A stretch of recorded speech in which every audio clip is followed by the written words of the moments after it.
Bloqueo del Este. Ya no traía historias de la revolución.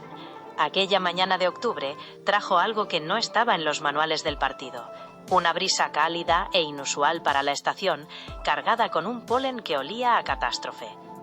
En la oscuridad de una instalación enterrada en las montañas Hamgyong, cerca de la ciudad cerrada de Chongjin, el proyecto Songun Hana, Fuerza Unidad, había alcanzado su hito final. No era un arma nuclear. Era algo que los científicos del Laboratorio de Neurobiológica de Kioto habían llamado un vector de sincronía psicosocial, el trisoma 21, la forma más común del síndrome de Down. Los norcoreanos, con su pragmatismo, lo llamaban el catalizador. Su objetivo, fortalecer la lealtad de grupo y la resolución operativa en unidades de élite. Un regalo tecnológico de antiguos disidentes japoneses reconvertido detrás del telón de acero más hermético del mundo. La fuga no fue un drama.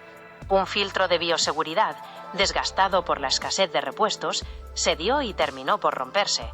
El catalizador, diseñado para ser aerosolizado, se mezcló con los sistemas de ventilación, que expulsaban el aire limpio al valle adyacente. No a una gran ciudad, sino al minúsculo Sobae-Xuri, un pueblo colectivo perdido entre picos, donde la lealtad al gran líder Kim Jong-un se medía por las toneladas de patatas cosechadas. Esa mañana, la plaza central, donde cada amanecer se recitaban las consignas, estaba en calma. La gente se miraba, no con la desconfianza habitual, hacia el posible vecino débil, sino con una curiosidad tierna. El capataz del koljós, Kim Min-ho, un hombre cuya vida estaba dedicada a cumplir cuotas y vociferar cifras, se acercó a Kyong-gae, no para exigir informes, sino para decir, con una voz que era casi un susurro: «Doctora Ri, el dolor de mi espalda, el de la vieja herida, hoy no lo siento solo yo. Lo sienten los Choe, en la cabaña de al lado, dicen que les duele la cintura, en el mismo sitio que a mí». No era hipnosis, era Yongyong, la empatía. El catalizador no había creado lealtad forzada, había desmantelado, sin querer, la última barrera, la del sufrimiento privado individual, convirtiéndolo en síntoma solidario de toda la comunidad. En un lugar donde mostrar debilidad era un delito, de pronto el dolor era común, un sentimiento compartido por todos que fluía bajo la piel de la comunidad como una mancha de aceite que se desborda.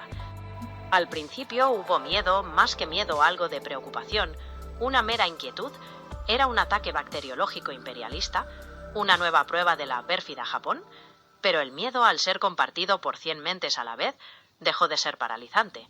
Se volvió un objeto de curiosidad colectiva. «Ah, este es el sabor del miedo a ser descubiertos», pensó alguien. Y todos lo comprendieron y se echaron a reír.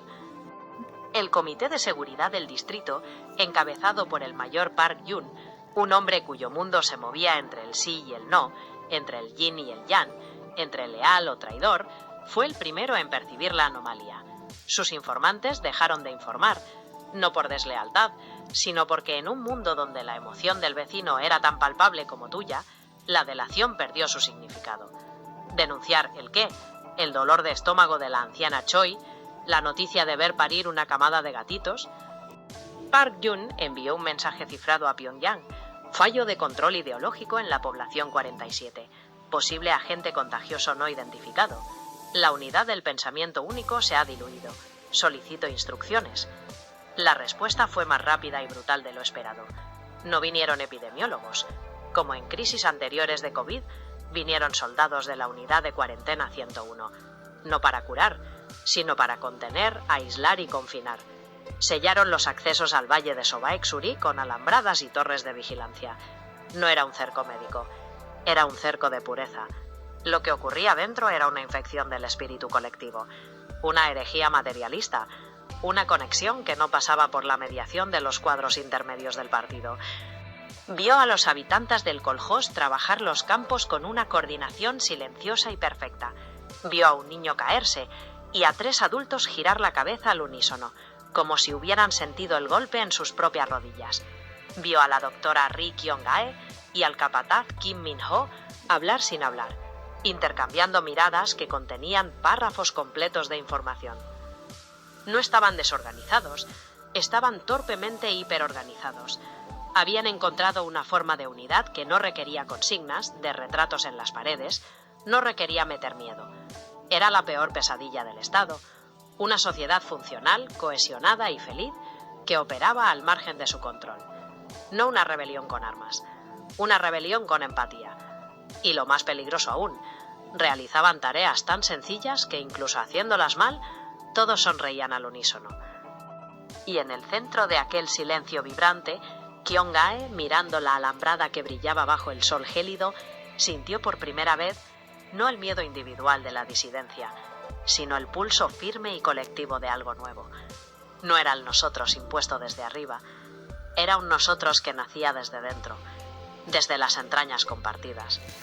Una comunidad auténtica sin aquellas siglas impuestas para tapar el disimulo de una certeza vacía. La miel fue la primera prueba irrefutable. Un sargento de la Unidad 101, desobedeciendo órdenes por un impulso que no pudo nombrar, recogió un panal de la colina contaminada. La miel, dorada y espesa, tenía un sabor que no era solo dulzor. Quienes la probaron en el puesto de mando, incluido el mayor Park Jun, experimentaron durante unos segundos el zumbido de sol en las flores, la danza matemática del enjambre y una sensación de propósito colectivo tan intensa que hizo palidecer cualquier consigna política. Era información sensorial en cada celda hexagonal. Pyongyang reaccionó con la precisión de quien destina la voluntad donde se le ordena. El proyecto Sinfonía fue clasificado como amenaza nivel 1-A, corrupción ontológica. No era un solo peligro para el Estado, era un peligro para la realidad tal como el Juche la definía. Se dio la orden, erradicación total, no con bombas que podrían esparcir la secuencia genética, sino con fumigación química y un nuevo compuesto, agente alcaloide, diseñado para inhibir la actividad neural en masa y despertar el hipotálamo, recobrando las ideas más antiguas del individuo en un intento de volver a la normalidad pasada. Pero el Gendown ya era parte del ecosistema. Cuando los aviones sobrevolaron el valle para la fumigación, ocurrió lo imposible. Los pilotos, al acercarse al perímetro, experimentaron oleadas de vértigo emocional. Uno de ellos lloró en su cabina, abrumado por un dolor ajeno que identificó como la angustia de un ciervo herido que moría en un bosque lejano. El otro sintió el miedo de los niños del valle, pero mezclado con una calma profunda y vegetal, como la raíz de un árbol antiguo. Las maniobras se torcieron. El agente alcalino se roció de forma errática, afectando más a los bosques circundantes que al pueblo. De hecho, en el bosque no surtió efecto. Los árboles no tienen capacidades ni FAR. La noticia, sin embargo, ya había traspasado fronteras. Un analista de la CIA en Seúl, monitoreando comunicaciones norcoreanas, descifró los términos vector psicosomático y contagio empático. Lo tomó por una desinformación absurda, hasta que sus propios satélites mostraron el cerco perfecto alrededor de Sobaik-Suri y vio las anomalías térmicas. Los campos del valle mostraban una temperatura uniformemente estable, como si la Tierra misma regulase su calor, mientras en las áreas fumigadas alrededor se veían animales drogados deambulando con ojos hinchados.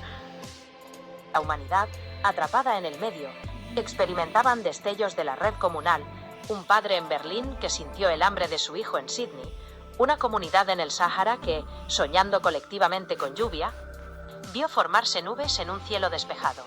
Eran conscientes de un zumbido de fondo, un tono, que algunos escuchaban como ansiedad y otros como un consuelo ancestral. La especie humana dejó de ser Homo sapiens.